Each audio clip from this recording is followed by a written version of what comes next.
अस्सलामुअलैकुम दोस्तों, मैं हूं यावर अमीर गुजर एडवोकेट और आप देख रहे हैं लॉ इन। हमने पढ़ लिया था जी सेक्शन 201 तक पीपीसी के। हम क्रिमिनल मेजर एक्ट की स्टडी कर रहे हैं और सेक्शन 202 से हमने स्टार्ट करना है। लेकिन उससे पहले एक चीज़ जो लास्ट वीडियो में हमने अनएक्सप्लेन रह गई थी वो है फॉल्सस in uno falsus in omnibus.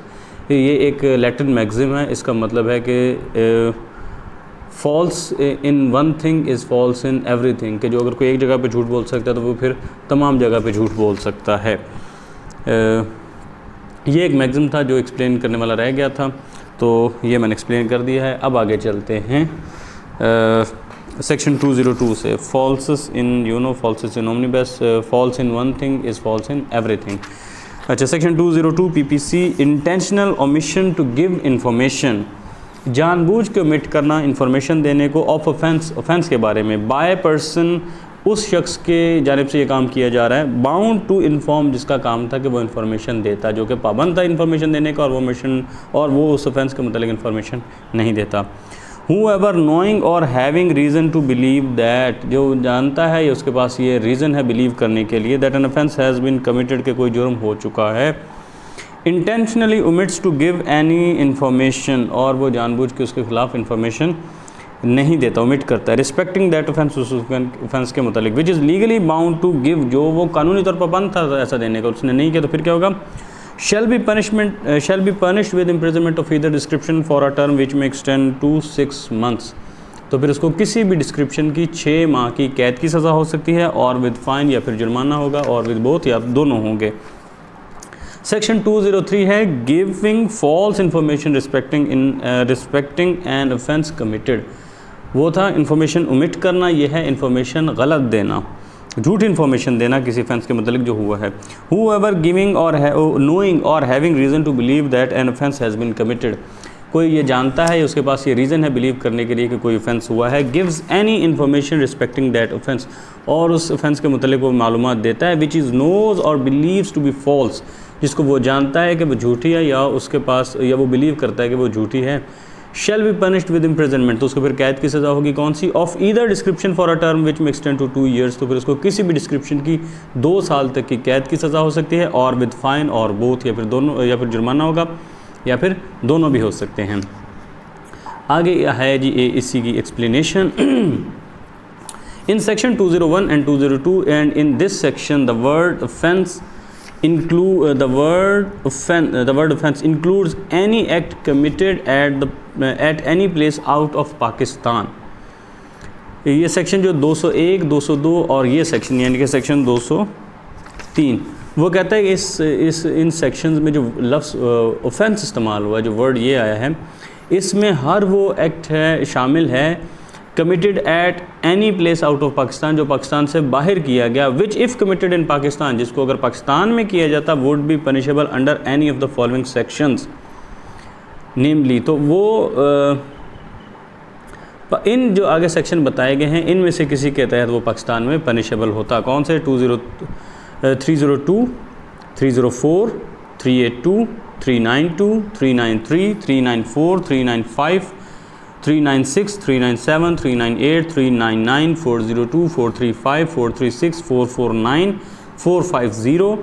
457, 458, 459 and 460। ठीक है, अगर इन में से किसी को ये जो हैं अगर पाकिस्तान में होते तो इन सेक्शंस के अंडर वो चीज़ पनिशेबल थी, वो ऑफेंस पनिशेबल था। अब अगर वो पाकिस्तान से बाहर कमिट किया गया है तो भी वो भी इस सेक्शन में, जो इन 3 सेक्शन में, सेक्शन 201, सेक्शन 202, सेक्शन 203 में जहाँ लफ्ज़ ऑफेंस इस्तेमाल हुआ है, इसमें वो तमाम एक्ट्स शामिल हैं जो पाकिस्तान से बाहर किए जाते हैं। क्यों? और ये सूरत हाल थी कि अगर वो पाकिस्तान में होते तो उन्हें इन सेक्शंस के तहत पनिशेबल समझा जाता था, तो वो ऑफेंस का जो वर्ड है उसमें वो सारे कुछ कवर हो रहा है। और वो आगे मैंने बताया 302, 304, 382, 392, 393, 394, 395, 396, 97, 98, 99, 2000, 402, 435, 36, 449, 450, 457, 458, 459 और 460, ये इनके तहत अगर वो पनिशेबल होता तो वो सारा ऑफेंस इसमें शामिल हैं। आगे जी section 204, destruction of document to prevent its production as evidence, किसी कोई डॉक्यूमेंट था जो बतौर सबूत पेश होना था और उस डॉक्यूमेंट्स को ही तबाह कर दिया। Whoever secretes or destroys any document which he may be lawfully compelled to produce as evidence in the court of justice or in any proceeding lawful held before a public servant as such, or obliterates or renders illegible the whole or any part of such document। अच्छा ठीक है, पहले कोई भी जो है किसी document को छुपा लेता है या उसको डिस्ट्रॉय कर देता है जिसको वो लॉफुली, क्योंकि इस वजह से उसने उसको डिस्ट्रॉय कर दिया क्योंकि अगर कोर्ट ऑफ जस्टिस उसको बुलाती तो वो लॉफुल इस बात का पाबंद था कि वो उसको बतौर सबूत पेश करता, उसने उसको क्या है तबाह कर दिया। या कोर्ट ऑफ जस्टिस या और कोई भी अगर किसी पब्लिक सर्वेंट के सामने कोई प्रोसीडिंग होती वो उसको लॉफुली बुला सकता था कि आप आओ और उसको बतौर सबूत पेश करो, उसको उसने डिस्ट्रॉय कर दिया। और obliterates or renders illegible the whole or any part of such documents with the intention of preventing the same from being produced or used as evidence before such court। क्या चीज़ है जी, 2-3 लफ्ज़ आ गए इसमें। एक तो है अच्छा ये इन तो बस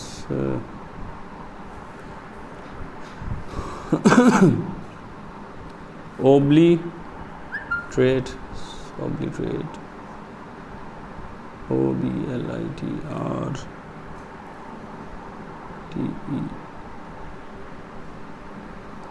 छुपाना, घिसना, मिटाना,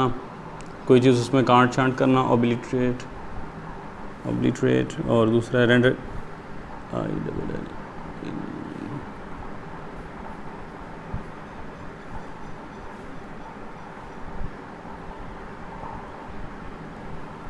इलिजिबल ऐसी तहरीर जो फिर पढ़ी ना जा सके। इलिजिबल होता है जो कि पढ़ा ना जा सके, उसके किसी हिस्से को या ऐसे डॉक्यूमेंट को अगर वो इस तरह कर लेता है कि वो पढ़ा ना जा सके। उसके पीछे इंटेंशन क्या है? Preventing the same from being produced as you or used as such as evidence before such court or public servant as foresaid or after he shall be lawfully summoned or required to produce the same for that purpose. जो भी कोई किसी ऐसे document को जिसको अगर जिसके लिए वो पाबंद था कि अगर कोर्ट या कोई भी पब्लिक सर्वेंट था वो उसको बुलाता कि इसको मेरे सामने ला के पेश करो, उसको छुपा लेता है, उसको सीक्रेट कर लेता है या उसको डिस्ट्रॉय कर देता है या उसका किसी तरह से घिस देता है, कहीं से मिटा देता है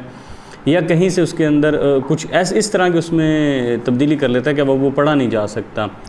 और इस इंटेंशन के साथ कि वो बतौर सबूत उसको ना पेश कर सके किसी भी कोर्ट ऑफ जस्टिस में या किसी पब्लिक सर्वेंट में जिसका पहले जिक्र हो चुका है, जिस तरीक़ेकार से वो उसको बुला सकता था या समन कर सकता था। और अब वो उस मकसद के लिए उसको इस मकसद के लिए बुलाया जा सकता था कि आप इसको बतौर सबूत पेश करो और इसने इस नीयत से इसको मिटा दिया, उसमें से काफ़ी कोई सी चीज़ को मिटा दिया या उसको डिस्ट्रॉय कर दिया, कुछ भी कर दिया। तो अब क्या होगा? शैल be punished with imprisonment of either description for a term which may extend to 2 years। तो फिर उसको 2 साल तक की किसी भी डिस्क्रिप्शन की कैद की सज़ा हो सकती है और विद फ़ाइन या फिर जुर्माना होगा और विद बोथ या फिर दोनों होंगे उसको। आगे है जी, इस पर कॉमेंट्री आ रही है। सेक्शंस 204 एंड 219 204 और 219 PPC। Report of audit party can not be taken as material to indicate that some account was mis appropriated but who had done it could not be established by report of audit party। जो audit party की report है इसको can not be taken के कुछ report of audit party can not be taken as material to indicate that some amount was misappropriated. कुछ तो amount थी जो मिस एप्रोप्रिएट थी but who had done it could not be established by report. लेकिन किसने किया था ये बात नहीं साबित हुई। अब ये mayor report not substantiated by any document cannot be considered sufficient for recording a conviction। सिर्फ वो जो ऑडिट की रिपोर्ट है उसको कन्विक्शन के तौर पर सफिशेंट नहीं माना जा सकता। ये है कि अब इसमें है can not be taken as material to indicate that some amount was misappropriate. अच्छा, ये जो ऑडिट की रिपोर्ट है इसको इस लिहाज से भी नहीं इस्तेमाल किया जा सकता कि कुछ चीज़ मिस अप्रोप्रिएट हुई है और ना ये साबित करती है कि किस बंदे ने यहाँ पर कुछ जो है हु हैड डन, और ये किसने ऐसा किया है, जैसे ये जो मिस एप्रोप्रिएशन हुई है ये की किसने है, ये भी ऑडिट रिपोर्ट से नहीं पता चलती। और सिर्फ जो ऑडिट जो है रिपोर्ट है ये काफ़ी नहीं है कन्विक्शन के लिए। ये बताया गया 2004 MLD पेज नंबर 608 पर। आगे है जी section 205, false personation for purpose of act or proceeding in suit or prosecution, कि फॉल्सली अपने आप को कोई और जाहिर करना इस मकसद के लिए कि वो प्रोसीडिंग में किसी सूट में या किसी प्रोसिक्यूशन में उसको इस्तेमाल किया जा सके। Whoever falsely personates an other, जानबूझ के वो कोई और बनता है, and in such assumed character makes any admission or statement or confess judgment or causes any process to be issued or becomes bail or surety or does any other act in any suit or criminal prosecution। ठीक है, पहले समझ लेते हैं कि है कौन, आगे सज़ा तो फिर आसान ही है। जो कोई भी अपने आप को कोई और शख्स जाहिर करता है और इस एज्यूम्ड कैरेक्टर में जो उसने वो बना लिया, कोई एडमिशन कर देता है, कोई स्टेटमेंट दे देता है, या किसी जजमेंट का एतराफ़ करता है, या कोई और किसी का जामिन बन जाता है, सिक्योरिटी बन जाता है, ठीक है, वो खुद है नहीं लेकिन वो जाहिर अपने आप को कोई पर्सन एक्स करता है कि मैं वो हूँ, जबकि ये पर्सन वाई है, और शो अपने आप को एक्स करता है। या किसी भी क्रिमिनल सूट में या किसी क्रिमिनल प्रोसिक्यूशन में किसी भी तरह से कोई भी एक्टिविटी अगर ये करता है तो फिर क्या होगा, शैल be punished with imprisonment of either description for a term which may extend to 3 years और विद फाइन और विद बोथ। तो फिर उसको किसी भी डिस्क्रिप्शन की 3 साल तक की कैद की सज़ा हो सकती है, या फिर उसके साथ जुर्माना होगा, या फिर दोनों हो सकते हैं। आगे उस पर जी कॉमेंट्री है और उसका स्कोप बयान किया है। Issuance of show cause notice not framing charge, जो शो कॉज नोटिस होता है वो चार्ज नहीं फ्रेम करता। Accused not provided an opportunity to engage a counsel, जो एक्यूज़ था उसको ये मौका नहीं फराहम किया गया कि वो किसी काउंसिल को इंगेज करता। Conviction liable to be set aside, तो फिर कन्विक्शन इस काबिल है कि उसको सेट असाइड कर दिया गया। 2000 PCRLJ page number 703, sessions court in conducting trial of accused had adopted a procedure against the spirit of section 195 and 476 CRPC। Session court ने जब एक्यूज़ का ट्रायल कर रही थी तो उसने इन चीज़ों का ख्याल नहीं रखा गया, जो CRPC के सेक्शन 195 और 476 का, उसके ख़िलाफ़ जाके ना उन्होंने कोई तरीका इख्तियार किया प्रोसीडिंग का। Sessions court first ought to have frame the charge against the accused which was not done and thereafter. सबसे पहले कोर्ट को चाहिए था कि उसके ख़िलाफ़ चार्जेस फ्रेम करते, और वो नहीं किए गए थे। It should have issued show cause notice to him, और उसे चाहिए था कि उसे शो कॉज नोटिस इशू करती। 2000 PCRLJ 703। आगे है जी सेक्शन 206, फ्रॉडलेंट रिमूवल और concealment of property to prevent its seizure as forfeited और इन एग्जीक्यूशन। फ्रॉडलेंटली अगर कोई ऐसा करता है कि रिमूव कर देता है किसी प्रॉपर्टी को कि वो ज़ब्त ना हो सके किसी भी किस्म की एग्जीक्यूशन में। Whoever fraudulently removes, conceals, transfers or delivers to any person any property of any interest therein, जो कोई भी फ्रॉड के ज़रिए इसको रिमूव करता है, कंसील करता है, या ट्रांसफ़र करता है, या डिलीवर करता है किसी भी प्रॉपर्टी को किसी दूसरे शख्स को, ऑफ एनी इंटरेस्ट देयर, जिसमें किसी भी किस्म का कोई इंटरेस्ट है, intending thereby to prevent that property और interest therein from being taken as forfeiture or in satisfaction of a fine, कि वो इसको बचा सके कि ऐसा ना हो कि वो जो जुर्माना है उसके नतीजे में ये जो प्रॉपर्टी ज़ब्त होनी थी, इससे बचाने के लिए ऐसा है कि मैं इसको पहले किसी और ठिकाने लगा देता हूँ, उसको कंसील कर देता हूँ, छुपा देता हूँ, या ट्रांसफ़र कर देता हूँ किसी के under a sentence which has been pronounced or which he knows to be likely to be pronounced by a court of justice or other competent authority। क्या वो फ़ाइन आना है या कोई सेंटेंस ऐसा आना है कि जो वो जानता है या उसके पास ये रीज़न है बिलीव करने के लिए कि ऐसा हो जाएगा। अगर कोई कोर्ट ऑफ जस्टिस या कोई कॉम्पिटेंट अथॉरिटी है वो अगर मेरे ख़िलाफ़ चाहे तो ये ऑर्डर दे सकती है जिसकी वजह से मेरी ये प्रॉपर्टी ज़ब्त हो सकती है, तो मैं उससे पहले इसको किसी ठिकाने लगा दूँ।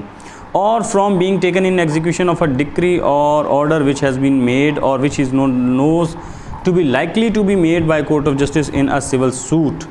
या उसको पता है कि किसी किस्म का अगर सिविल सूट चलता है तो ये हाई कोर्ट का ये ऑर्डर आ जाएगा, या उनकी डिक्री या ऑर्डर मेरे खिलाफ आ जाएगा और मुझसे ये ज़ब्त हो जाएगा। किसी भी तौर पर वो ये जानता है, उसके पास कोई ऐसी रीज़न्स हैं बिलीव करने के लिए कि ऐसा मुमकिन है कि ये ले ली जाए मुझसे, यानी किसी भी तरह से, या किसी जुर्माने में, या किसी कोर्ट ऑर्डर में, या किसी और तरह से उससे वो किसी फ़ाइन की मद में, किसी ऑर्डर में, डिक्री में उससे वो प्रॉपर्टी ले ली जानी थी। उसने क्या कि उसको पहले ही किसी ठिकाने लगा दिया, ट्रांसफ़र कर दिया, या उसको कुछ और कर दिया, रिमूव कर दिया, किसी और को ट्रांसफ़र कर दिया, डिलीवर कर दिया, या उसको कंसील कर दिया। अब क्या होगा, शैल be punished with imprisonment of either description for a term which may extend to 2 years, तो फिर किसी भी डिस्क्रिप्शन की उसको 2 साल तक की सज़ा हो सकती है, और विद फाइन और बोथ, या फिर जुर्माना होगा या फिर दोनों होंगे।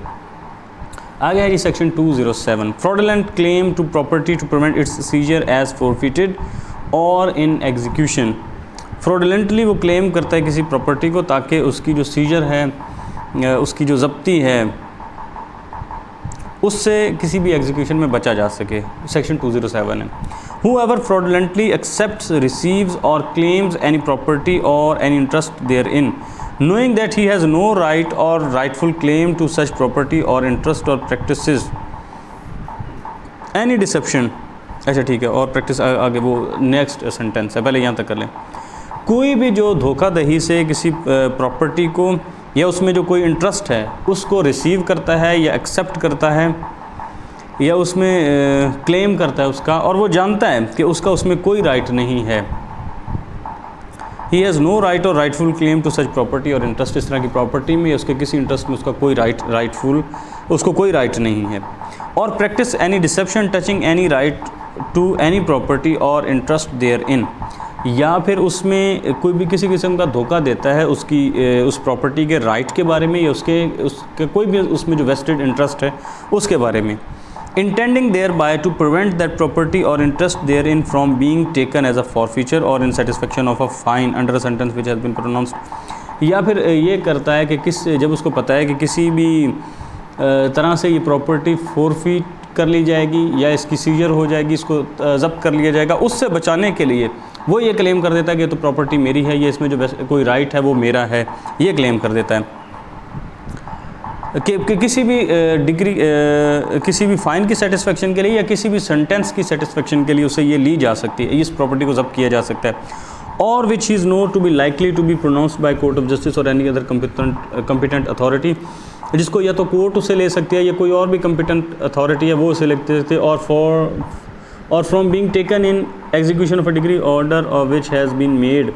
विच is knows to be likely to be made by a court of justice in a civil suit, या उसको ये लगता है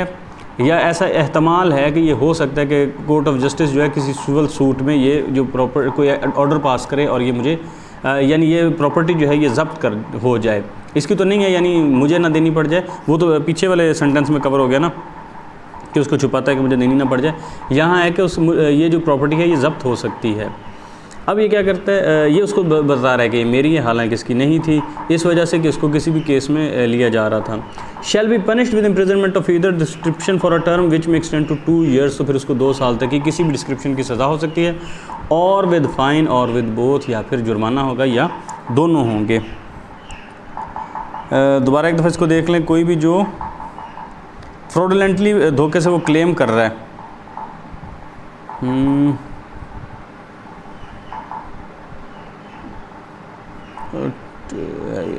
knowing that he has no right, उसको राइट नहीं है लेकिन वो उसमें क्लेम कर रहा है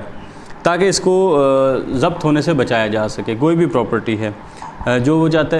ज़ब्त होने जा रही है, चाहे किसी ऑर्डर के नतीजे में जाए, कोई भी और कम्पिटेंट अथॉरिटी ये प्रॉपर्टी ले सकती है, अब ये उसमें क्लेम कर देता है कि मेरा ये तो इसका मैं इस उसमें क्लेम कर देता है, उस प्रॉपर्टी में कोई इंटरेस्ट उसमें क्लेम कर देता है जानबूझ के उसको ज़ब्ती से बचाने के लिए, तो फिर उसको 2 साल तक की किसी भी डिस्क्रिप्शन की सज़ा होगी या फिर उसके साथ जुर्माना होगा या फिर दोनों होंगे। आगे है जी section 208, fraudulently suffering decree for sum not due. Fraudulently suffering decree, धोखाधड़ी से किसी डिक्री में सफ़र करना उस सम के लिए जो कि ड्यू नहीं था। whoever fraudulently causes or suffers a decree or order to be passed against him at the suit of any person for a sum not due, क्या कहता है, अगेंस्ट हिम, कोई भी धोखेदही से कोई ऐसा ऑर्डर पास करवाता है अपने खिलाफ, at the suit of any person,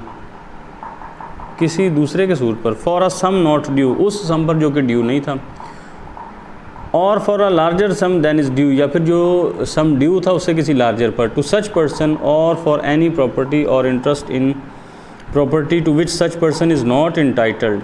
जिसका वो इंटाइटल नहीं था, for only cause or suffer decree which is been satisfied or anything in respect to which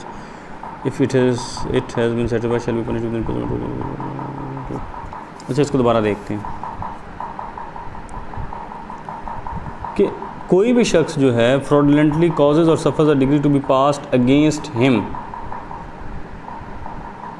eight the suit of any person, किसी दूसरे के सूट पर, for a sum not due, जो कि सम नहीं है। अच्छा, इसकी इलस्ट्रेशन पढ़ते हैं, शायद उससे A institutes a suit against Z, A जो है उसने जी के खिलाफ मुकदमा किया, Z knowing that A is likely to obtain a decree against him, A Z को ये पता था कि ए उसके खिलाफ जो है वो डिग्री लेने में कामयाब हो जाएगा। Fraudulently suffers a judgement to passed against him for a larger amount at the suit of B. अब वो क्या है, वो फ्रॉडलेंटली वो जजमेंट उसके अगेंस्ट पास हो लेने लेता है, for a larger amount at the suit of B, B का जो कोई मुकदमा था उसमें वो कहता है कि उससे बड़ी, which he has no just claim against him, जिसका उसके खिलाफ कोई जो क्लेम है वो ठीक नहीं है, in order that B either on his own account or for the benefit of Z may share in the proceeds of any sale of Z's property which may be under A's decree। अच्छा, Z has committed an offence under this section।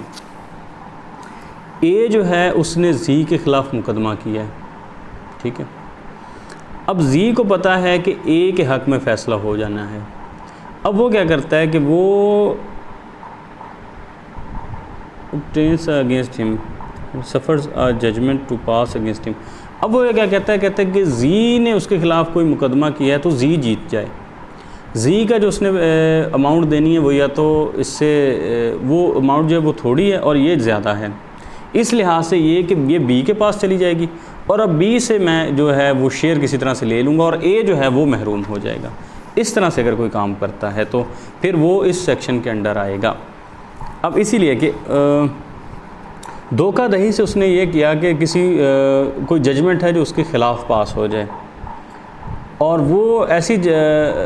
उस सम की है जो कि या तो not due है या फिर उससे लार्जर अमाउंट है, जिसका वो जानता है विच सच वो पर्सन उसका इंटाइटल नहीं है, or formally causal suffers a decree और order to be executed against him if it has been satisfied after it has been satisfied or for any thing in respect of which it has been satisfied shall be. अच्छा, इसकी सज़ा तो वही है, shall be punished with imprisonment of either description for a term which may extend to 2 years, तो 2 साल तक की किसी भी डिस्क्रिप्शन को कैद की सज़ा हो सकती है, जुर्माना हो सकता है, ये दोनों हो सकते हैं। तो बात हुई क्लियर। अब इसको दोबारा एक दफ़ा देख लेते हैं। Whoever fraudulently causes or suffers a decree or order to be passed against him at a suit of any person for a sum not due or for a larger sum than is due to such person or for any property or interest in property to which such person is not entitled। ठीक है, यहाँ तक को पहले समझ लेते हैं। कोई भी पर्सन जो है वो धोखाधड़ी से ये करता है कि मेरे ख़िलाफ़ जजमेंट पास हो जाए और उसके हक़ में पास हो जाए जिसके मैंने या तो पैसे देने ही नहीं थे या देने थोड़े थे और ये ज़्यादा कि मैंने उसके ख़िलाफ़ प्रॉपर्टी जो है उसके ज़्यादा का जो क्लेम है वो उसके हक़ में मैं जानबूझ के हार गया हूँ कि उसको मिल जाइए। अब क्या है आगे, और फ्रॉडलेंटली कॉजेज और सफ़र्स अ डिक्री और order to be executed against him after it has been satisfied, और जानबूझ के वो कोई है धोखेदही से कोई किसी ऑर्डर को अपने अगेंस्ट एग्जीक्यूट होने देता है कि अगर वो सेटिस्फाइड होता है, और for any thing in respect of which it has been satisfied, कि वो या कोई भी चीज़ जो रिस्पेक्ट में वो सेटिस्फाई होती है तो उसको फिर सज़ा होगी ऐसी। Shall be punished with imprisonment for either description for a term which extend to 2 years, तो फिर 2 साल तक इसको किसी भी डिस्क्रिप्शन की सज़ा हो सकती है, या उसके साथ कैद होगी, या उसके साथ जुर्माना होगा, या फिर दोनों होंगे। अब आगे उसने इलस्ट्रेशन में बताया था ए ने एक सूट शुरू किया जी के अगेंस्ट। जी ने ये जानते हुए कि जो ए है ये मुझसे डिक्री मेरे अगेंस्ट ये हासिल कर लेगा। अब वो जानबूझ के एक डिक्री जो है ना वो बी को दिलवा देता है उसी सूट में, और करता क्या है कि वो जो हालांकि वो ये जानता है कि उसका कोई क्लेम नहीं है बी का इसके against, in order that B either on his own account or for the benefit of Z may share in the proceeds of any of Z's sale of Z's property which may be made under as decree. तो फिर वो चाहता है कि कोई भी ऐसी property जानबूझ के उस केस को जाने देता है कि ये प्रॉपर्टी चली जाएगी बी के पास, तो बी से मैं कोई ना कोई अमाउंट जो है वो ले लूँगा। हालांकि अगर ये मुकदमा चलता रहता तो ये प्रॉपर्टी जो है ए के हक़ में जानी थी। अब वो ए के हक़ में जाने के बजाय वो जानबूझ के बी से केस हार गया और वो उसकी तरफ ट्रांसफ़र कर दिया। तो इस सूरत हाल में अगर ऐसी कोई सूरत हाल पैदा हुई है तो फिर जी ने इस सेक्शन के तहत ऑफेंस कमिट किया है। ए ने केस किया था बी के ख़िलाफ़, बी ने जो जानबूझ के केस हार गया, ए ने केस किया था जी के ख़िलाफ़, जी जानबूझ के केस हार गया बी के हक़ में ताकि प्रॉपर्टी बी को चली जाए और बी से मैं अपना हिस्सा ले लूँ और ए को मुझे कुछ ना देना पड़े। तो इस सूरत हाल में जी ने ये ऑफेंस कमिट किया है इस सेक्शन के मुताबिक, सेक्शन 208 के मुताबिक। Dishonestly making false claim in court, जानबूझ के कोर्ट में कोई झूठा क्लेम करना। whoever fraudulently और dishonestly और with intent to injure or annoy any person, धोखेदही से डिसऑनेस्टली अगर कोई बंदा इस इंटेंशन के साथ कि किसी दूसरे बंदे को नुकसान पहुंचाना है, उसको एनॉय करना है, makes in a court of justice any claim, कोई भी क्लेम करता है which he knows to be false, जिसको वो जानता है कि वो झूठा है, shall be punished with imprisonment of either description for a term which may extend to 2 years and shall also be liable to fine. तो उसको फिर क्या है 2 साल तक की किसी भी डिस्क्रिप्शन की कैद की सज़ा हो सकती है और उसके साथ साथ उसको जुर्माना भी होगा, shall also be liable to fine. आगे है जी section 210, fraudulently obtains decree for sum not due, धोखाधड़ी से कोई ऐसी डिक्री हासिल कर लेना कि जो अमाउंट ड्यू ही नहीं थी। Whoever fraudulently obtains a decree or order against any person for a sum not due, कोई भी धोखेदही से ऐसी डिक्री हासिल कर लेता है और किसी उस पर्सन के अगेंस्ट जिसके खिलाफ कोई सम ड्यू ही नहीं था, और for a larger sum than is due, या फिर जितना सम ड्यू था उससे लार्जर की डिक्री ले लेता है, और फॉर एनी प्रॉपर्टी और interest in property to which he is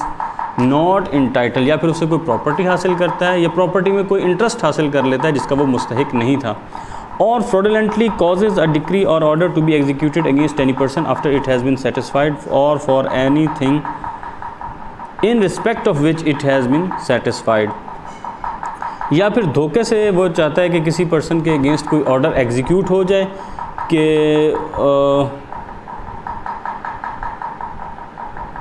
to against any person after it has been satisfied or for anything in respect of which it has been satisfied, और वो उसके मुतल्लिक हो अगर वो सेटिस्फाई होता है, और fraudulently suffers or permits any such act to be done in his name, और या फिर वो किसी भी चीज़ को इजाज़त देता है वो हो जाए fraudulently अपने नाम पे कि वो ऐसी मुकम्मल हो जाए। दोबारा इसको देखते हैं। उसने एक तो ये उसने fraudulently ऑर्डर या डिक्री ले ली किसी पर्सन के ख़िलाफ़ जिससे उसने उतनी अमाउंट नहीं लेनी थी, या कोई प्रॉपर्टी उसमें इंटरेस्ट ले लिया जिसका वो हकदार नहीं था, और fraudulently causes a decree to be execute or order to be executed against any person, या फिर कोई ऑर्डर या डिक्री है वो किसी पर्सन के ख़िलाफ़ एग्जीक्यूट हो जाए after it has been satisfied or for anything in respect of which it has been satisfied, or fraudulently suffers or permits any such act to be done satisfied आगे जाके मेरे ख्याल में मिलेगा any such act to be done is in his name, कि उसके नाम पर वो हो जाए। जहाँ तक तो बात क्लियर है कि उसने उससे जितनी अमाउंट लेनी थी उससे या तो उसने लेनी नहीं थी, या जितनी लेनी थी उससे ज़्यादा की कोई डिक्री उसने किसी के अगेंस्ट जो है वो हासिल कर ली है। दूसरा फिर आगे उसकी एग्जीक्यूशन के मुतालिक है, तो फिर वो उसको एग्जीक्यूट करवाता है उस ऑर्डर को जिसका वो मुस्तहिक नहीं था। तो इस सूरत हाल में उसको होगी shall be punished with imprisonment of either description for a term which may extend to 2 years। तो फिर किसी भी डिस्क्रिप्शन की उसको 2 साल तक की सज़ा हो सकती है, और विद फ़ाइन या फिर जुर्माना हो सकता है, या फिर दोनों हो सकते हैं। आगे है जी section 211 false charge of offence made with intent to injure. False झूठा इल्ज़ाम लगाना पर किसी ऑफेंस का झूठा इल्ज़ाम लगाना ताकि उसको इंजरी की पहुंचाई जा सके, इंजर किया जाए, किसी भी तरीके से उसको कोई नुकसान पहुंचाया जाए। Whoever with intent to cause injury to any person, जो भी किसी को इंसान को इंजरी पहुंचाना चाहता है, इंस्टीट्यूट और causes to be instituted any criminal proceeding against that person, और वो उसके अलावा किसी भी किस्म की क्रिमिनल प्रोसीडिंग को इनिशिएट करता है,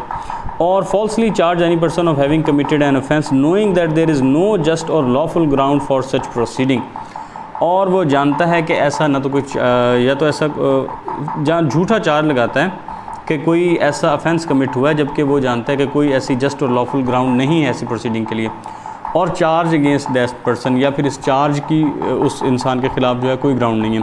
shall be punished with imprisonment of either description for a term which may extend to 2 years और विद फाइन और बोथ। तो फिर उसको किसी भी डिस्क्रिप्शन की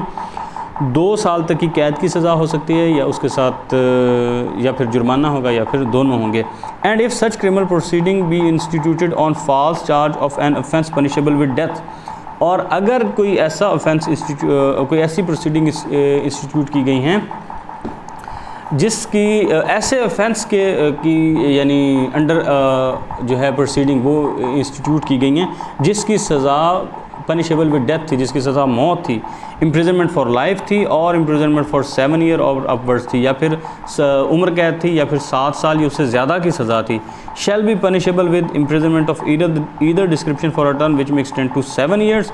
and shall also be liable to fine. तो फिर उसको 7 साल तक की किसी भी डिस्क्रिप्शन की कैद की सज़ा हो सकती है, और उसके साथ साथ उसको जुर्माना भी होगा, शैल के साथ है। इस पर कमेंट्री है, running of brothel not an offence. क्या इसको अच्छा, तो ब्रोथल को चलाना कोई ऑफेंस नहीं है। ये है जी PLJ 1976 supreme court page number 425 है। अच्छा, ये जो लाइन है ये मुझे तंग कर रही है थोड़ी सी। और फ्रॉडुलेंटली कॉजेज अ डिक्री और order to be executed against any person. रुको मैं इसको ना कैमरा पॉज करके थोड़ी देर पढ़ता हूँ, फिर मैं इसको एक्सप्लेन करता हूँ। अच्छा,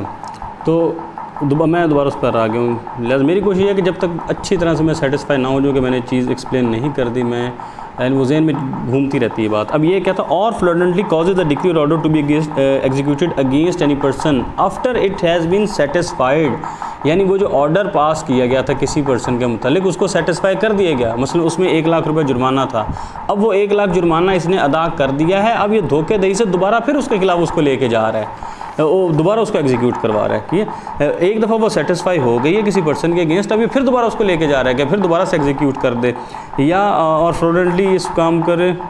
और for anything in respect of which it has been satisfied, उसका जो भी हिस्सा या उसका कोई भी हिस्सा था वो सेटिस्फाई हो गया, उसको फिर दोबारा एग्जीक्यूट करवा रहा है। एक तो था ऑर्डर पास करवा रहा है, दूसरा उसको एग्जीक्यूट करवा रहा है। एक ये कि एग्जीक्यूट हो गया फिर दोबारा से अगले बंदे को नुकसान पहुंचाने के लिए उसको दोबारा एग्जीक्यूट करवा रहा है। इस सूरत हाल में, या फिर ऐसी भी कोई भी जो फ्रॉडुलेंट जो है सफ़र्स है उसको अपने नाम पे होने की इजाज़त दे रहा है, परमिट कर रहा है कि ऐसा हो जाए, और फ्रॉडुलेंट सफ़र्स और permits any such act to be done in his name, कि वो उसके नाम पर ये हो जाए, तो फिर इस इंसान को वो सज़ा होगी। ये हम कह रहे थे फ्रॉडुलेंटली सेक्शन 210 था, 210 था PPC का सेक्शन, कि या तो किसी के खिलाफ धोखेदही से कोई डिक्री लेता है, या फिर अब यह है कि